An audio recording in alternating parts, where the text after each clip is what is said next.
रहू का बड़ा प्रेम था भाभी घर में। अब श्राद्ध पक्ष का समय आया। रहू ने अपनी पत्नी से कहा कि पिताजी को गए हुए समय हो गया, माता को गए समय हो गया, दादा दादी को गए समय हो गया, मैं गया का पिंड करने के लिए जा रहा हूं।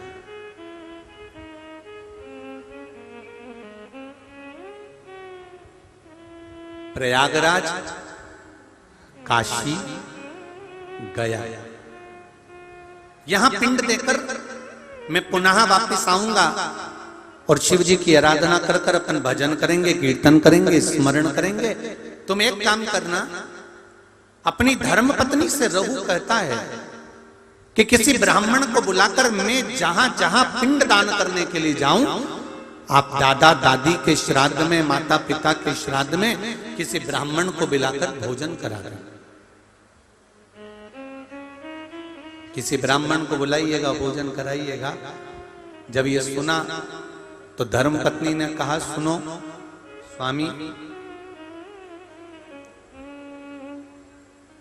ब्राह्मण को भोजन करने बुलाऊं और ब्राह्मण अपने घर में ना आए, उसका एक कारण था।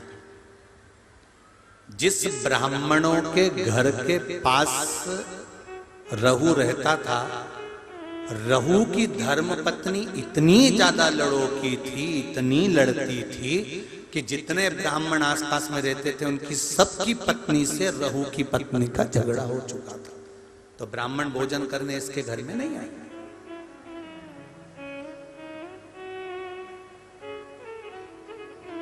रहू की पत्नी ने कहा मैं ब्राह्मणों को बुलाऊं और वो नहीं आए तो रहू ने जाते जाते कह दिया, काम करो, मेरी बहन और मेरे भांजा भांजी को भोजन करने के लिए बुला लो।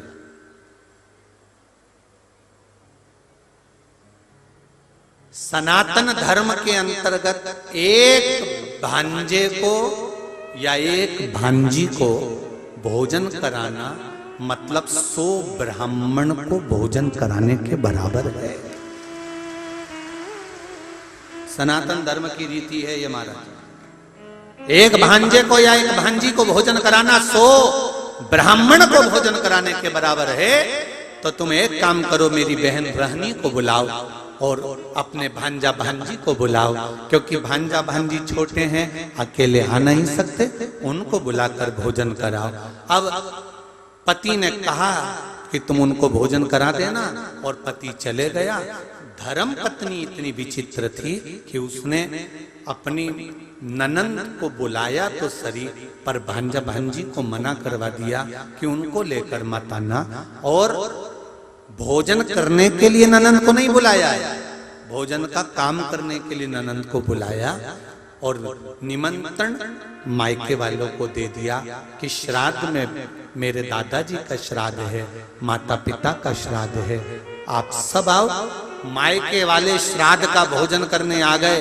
ननंद को निमंत्रण देकर बुलाया, जी आपकी माताजी और पिताजी का श्राद्ध है, अगर आप नहीं आओगी तो श्राद्ध में अच्छा नहीं लगेगा। ननंद आई और ननंद ने आने से पहले अपने बच्चों से कहा कि मैं नाना के घर जा रही हूँ। बच्चों की आंख में जल भरा हुआ था। माँ, आप हम दोनों को छोड़कर जा रही हो, हमें भी साथ ले चलो, हम भी चलना चाहते हैं। नहीं नहीं, तुम्हारे मामी जी ने केवल मेरा निमंत्रण करा है, मैं जाऊंगी, तुम रुको। माँ, 2 दिन से लकड़ी नहीं मिली, जलवृष्टि हो रही थी, लकड़ी नहीं मिल पाई, तू बेच नहीं पाई, 2 दिन से अन्न घर में नहीं आया, हमें भोजन नहीं मिला। माँ, आज तू चली जाएगी, फिर भोजन कौन देगा? ये श्राद्ध पक्ष की कथा है। जो नारी, जो पुरुष इसको दिल से सुन लेता है। इसलिए आपको सालासर जी में कहा था, ये तर्पण शिव महापुराण की कथा है।